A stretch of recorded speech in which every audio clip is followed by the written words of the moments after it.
દમણમાં શાંતિ ડહોળવાનો પ્રયાસ, અન્ય ધર્મના સગીરો દ્વારા રામનવમીના બેનર સાથે અભદ્ર વર્તન, મામલો કડૈયા પોલીસ મથકે.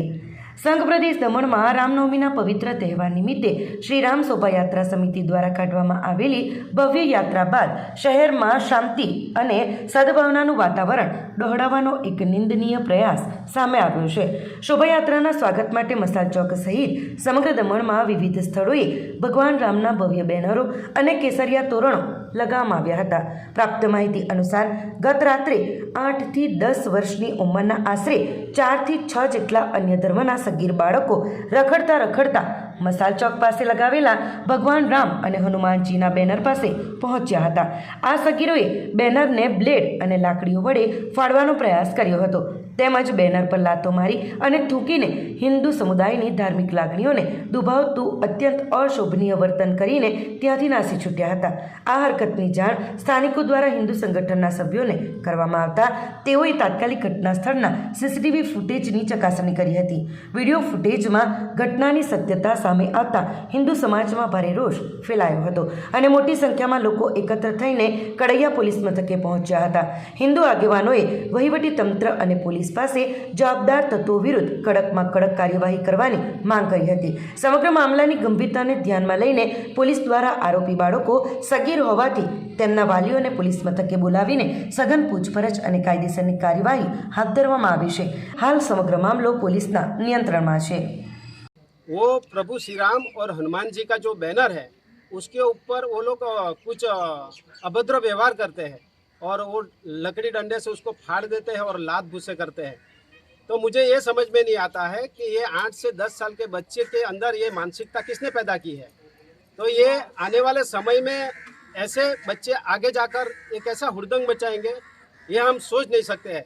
इसीलिए आज ये घटना को देखकर ये पूरा दमन आक्रोशित है और आने वाले समय में अगर इसके ऊपर अगर कार्यवाही नहीं हुई तो ये दमन में जो आज दमन एक अच्छा माहौल है, अच्छा यहाँ प्रशासन है और अच्छी सुविधाएं है, बावजूद ये बच्चे अब ये सोचने का विषय है कि ये बच्चे कौन है, ये घुसपैठिए है या इसकी मानसिकता किसने ऐसी मानसिकता बनाई गई है और ये बच्चे कहाँ पढ़ते हैं और इसके बाद इसको मौलवी पढ़ाते हैं क्या है, वो भी एक सोचने का विषय है. आने वाले समय में ऐसी घटना ना घटे इसके लिए मैं दमन प्रशासन और पुलिस प्रशासन को भी अवगत कराना चाहता हूँ कि इसके ऊपर कड़ी कार्यवाही हो ताकि यहाँ हिंदू समाज को एक अच्छा मैसेज जाए. ऐसी मैं पुलिस प्रशासन से आशा रखता हूँ. मैं हिंदू समाज से यही कहना चाहता हूँ कि आने वाले समय में बहुत सतर्क रहने की आवश्यकता है और ऐसी घटनाओं को हम बर्दाश्त नहीं करेंगे और ये हिंदू समाज को एकत्रित होने की आवश्यकता है. વાપીના કોપરલી રોડ પર દીપડો દેખાયો. દિવસ દરમિયાન લટાર મારતો વિડીયો વાયરલ, વન વિભાગ સક્રિય. વાપીના કોપરલી રોડ પર દિવસ દરમિયાન એક દીપડો લટાર મારતો જોવા મળ્યો હતો. આ ઘટનાનો વિડીયો એક વાહન ચાલકે પોતાના મોબાઈલમાં કેદ કર્યો હતો, જે સોશિયલ મીડિયા પર વાયરલ થયો છે. વિડીયો વાયરલ થતાં વન વિભાગ સક્રિય બન્યો છે. પ્રાપ્ત માહિતી અનુસાર કોપરલી રોડ પરથી પસાર થઈ રહેલા એક વાહન ચાલકે દીપડાને રોડ પર લટાર મારતો જોયો હતો. વાહન નજીક આવતા દીપડો ઝાડીઓ તરફ દોડી ગયો હતો. આ દ્રશ્યો વાહન ચાલકે પોતાના મોબાઈલમાં કેદ કરી લીધા હતા. કોપરલી વિસ્તાર રહેણાંક અને અવરજવરથી ભરચક ગણાય છે. આવા વિસ્તારમાં દીપડો દેખાતા સ્થાનિકોમાં ચિંતા વ્યાપી છે. ખાસ કરીને પશુપાલકોમાં તેમના પશુઓની સુરક્ષાને લઈને ભયનો માહોલ છે. ઘટનાની જાણ થતાં જ વન વિભાગની ટીમે વિસ્તારમાં પહોંચી પ્રાથમિક તપાસ હાથ ધરી છે. અધિકારીઓએ જણાવ્યું કે દીપડાની હલચલ પર નજર રાખવામાં આવી રહી છે અને જરૂર પડીએ તેને પકડવા માટે પાંજરો ગોઠવવાની કાર્યવાહી કરવામાં આવશે. વન વિભાગે સ્થાનિકોને સાવચેત રહેવા અપીલ કરી છે. રાત્રિના સમયે એકલા બહાર ન નીકળવા, પશુઓને સુરક્ષિત જગ્યાએ રાખવા અને કોઈપણ શંકાસ્પદ હલચલ જણાય તો તાત્કાલિક વન વિભાગને જાણ કરવા સૂચના આપવામાં આવી છે. દેશમાં સતત વધી રહેલી મોંઘવારી અને પેટ્રોલ ડીઝલ તેમજ રાંધણ ગેસના ભાવ વધારાને લઈને સામાન્ય જનતામાં ભારે રોષ જોવા મળી રહ્યો છે। ત્યારે આજે વલસાડ જિલ્લા કોંગ્રેસ અને યુથ કોંગ્રેસ દ્વારા સરકારની નીતિઓ સામે જોરદાર વિરોધ પ્રદર્શન કરવામાં આવ્યું હતું। વલસાડ જિલ્લા કોંગ્રેસ કાર્યાલય ખાતે ધરણા યોજ્યા બાદ કાર્યકરોએ ગેસ સિલિન્ડર સાથે રેલી કાઢી જાહેર માર્ગો પર ચક્કાજામ કર્યો હતો। વલસાડ જિલ્લા કોંગ્રેસ અને યુથ કોંગ્રેસના નેજા હેઠળ આજે મોંઘવારીના મુદ્દે સરકાર વિરુદ્ધ મોરચો માંડવામાં આવ્યો હતો। કોંગ્રેસ કાર્યાલય ખાતે કોંગી કાર્યકરો એકઠા થયા હતા અને સરકારની આર્થિક નીતિઓ સામે ઉગ્ર વિરોધ વ્યક્ત કર્યો હતો। વિરોધ પ્રદર્શન દરમિયાન કાર્યકરોએ ખાલી ગેસ સિલિન્ડર સાથે રેલી યોજી હતી। વધતા ભાવને કારણે ગૃહિણીઓનું બજેટ ખોરવાઈ રહ્યું છે તેવા આક્ષેપો સાથે મહિલા કાર્યકરો પણ મોટી સંખ્યામાં આ પ્રદર્શનમાં જોડાઈ હતી। મોંઘવારી ઘટાડો અને સરકાર હાય હાયના નારા સાથે પ્રદર્શનકારીઓ જાહેર માર્ગો પર બેસી ગયા હતા, જેના કારણે વાહન વ્યવહાર ખોરવાયો હતો અને ચક્કાજામની સ્થિતિ સર્જાઈ હતી। વલસાડ કોંગ્રેસના નેતાઓએ જણાવ્યું હતું કે જ્યાં સુધી સામાન્ય જનતાને મોંઘવારીમાંથી મુક્તિ નહીં મળે ત્યાં સુધી તેમનું આ આંદોલન ચાલુ રહેશે।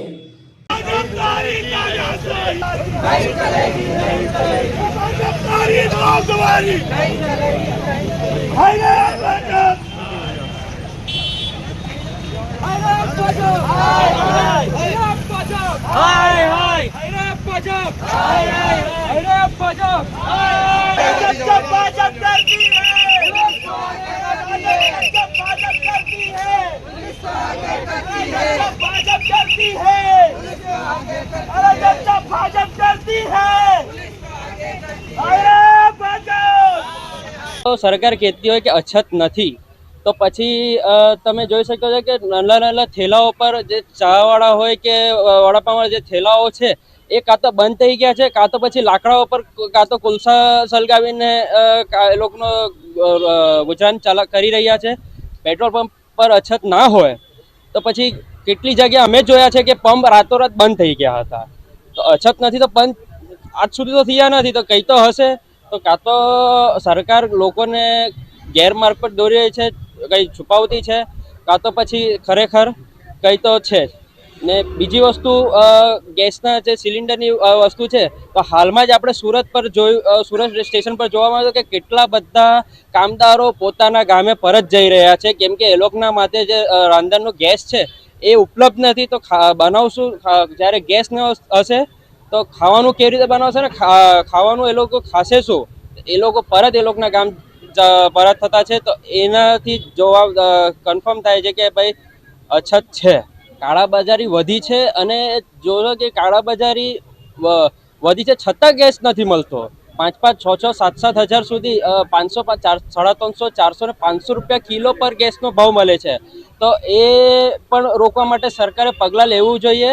ને જો કાળા બજારમાં જો ઘણીવાર જોઈએ કાળા બજારમાં ઇઝીલી અવેલેબલ થઈ જાય છે, તો ત્યાં ઇઝીલી અવેલેબલ થઈ શકે તો જનતા માટે એજન્સીઓમાં કેમ સીધી અવેલેબિલિટી નથી? આપ જાણો જ છો કે હાલમાં આપણા દેશમાં કેવી વિકટ પરિસ્થિતિ છે કે ગેસના બાટલા નથી મળી રહ્યા અને ક્યાંક ને ક્યાંક કાળાબજારી વધી રહી છે।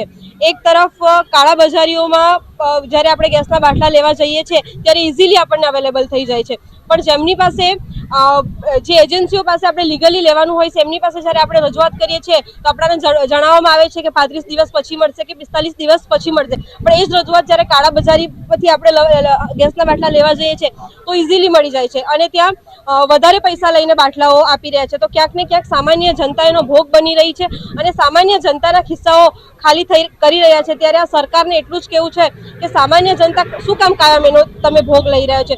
વૈકલ્પિક ધોરણે સરકારે એના માટે વિચાર કરવો જોઈએ। ગેસ સિલિન્ડરની જ્યારે અછત છે ત્યારે આનાથી સૌથી વધારે જો કોઈ અફેક્ટ થઈ રહ્યું હોય તો ઘરની ગૃહિણી થઈ રહી છે, સાથે જ હોટલોમાં પણ એની અછત જોવા મળી રહી છે। તો હોટલો પણ એનાથી અફેક્ટેડ થઈ રહી છે। ઘરની વાત કરીએ તો ગૃહિણીઓ જો સૌથી વધારે અફેક્ટ થઈ રહી છે ત્યારે ચલો જે ગામડાઓમાં રહેતા હોય એ તો કદાચ ચૂલા ઉપર પણ શાક મતલબ પોતાનું એ કરી શકે, પણ જે સિટીમાં રહેતા હોય છે તો ત્યાં કઈ રીતે એ સુવિધા મળી શકે? સરસ વાત કરવા માંગુ છું કે આપણા પ્રધાનમંત્રી જે નરેન્દ્રભાઈ મોદી છે ને એ અહીંયા મુખ્યમંત્રી બી રહી ચૂકેલા અને જ્યારે વડાપ્રધાન બન્યા ત્યારે એમ કીધું હતું કે બહેનો તમે 15 પૈસાનો કાગળ મારી પાસે મોકલાવજો તમને કંઈ તકલીફ થાય તો।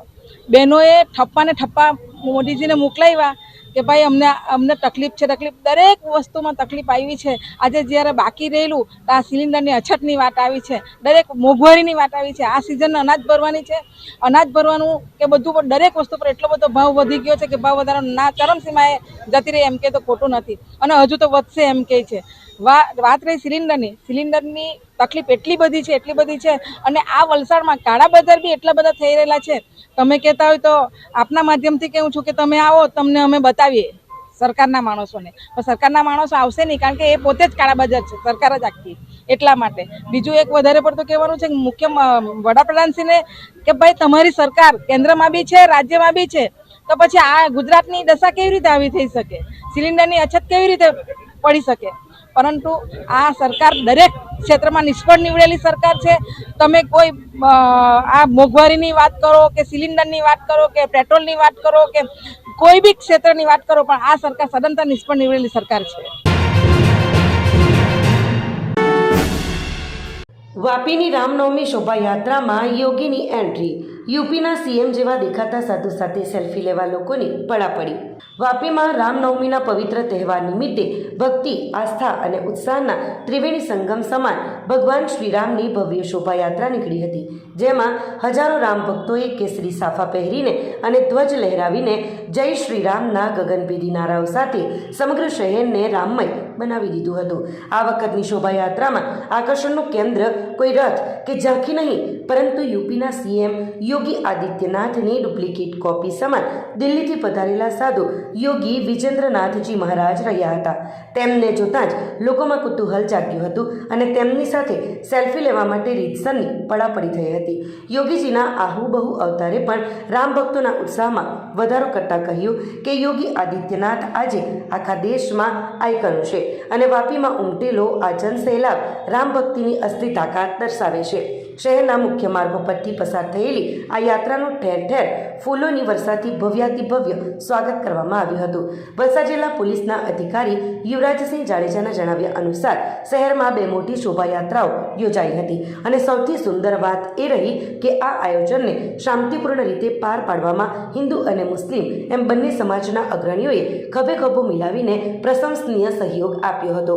કોઈ અનિચ્છનીય બનાવ ન બને તે માટે પોલીસે ડ્રોન અને સીસીટીવી કેમેરાના તીસરી આંખ જેવા પહેરા હેઠળ સુરક્ષાની કડક વ્યવસ્થા ગોઠવી હતી, જેના પ્રતાપે મોડી રાત સુધી ચાલેલો આ ભક્તિ અને ઉમંગનો જલસો એકદમ શાંતિપૂર્ણ માહોલમાં અને ભાઈચારા સાથે સંપન્ન થયો હતો.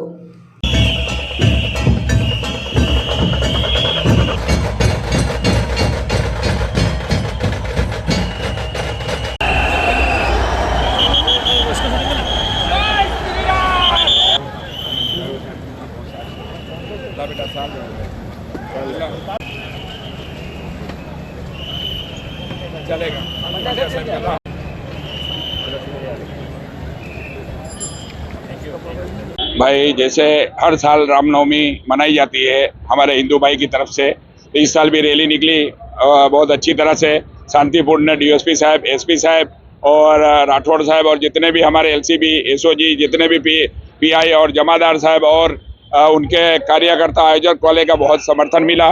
मस्जिद के पास से रैली गई, शांतिपूर्ण निकल गई. भाई थोड़ा जो भी हर साल रहता है उसी तरह इस साल भी पब्लिक थी और बहुत शांति से हमारे वापी में जैसे गंगी अपनी तहजीब चलती है, वलसाड़ जिले में अमन और सुकून है, उसी तरह ये भाईचारे की मिसाल है कि सब जन अपना त्यौहार अपने हिसाब से मनाते हैं. हिंदू हो मुस्लिम हो, हर त्यौहार में एक दूसरे के साथ मिल के खड़े रहते हैं. बस यही गंगी जमनी तहसीब है और यही हमारा हिंदुस्तान की शान है और वलसाड़ जिले की शान है कि हमेशा वलसाड़ जिला अमन और सुकून का गहवारा रहा है.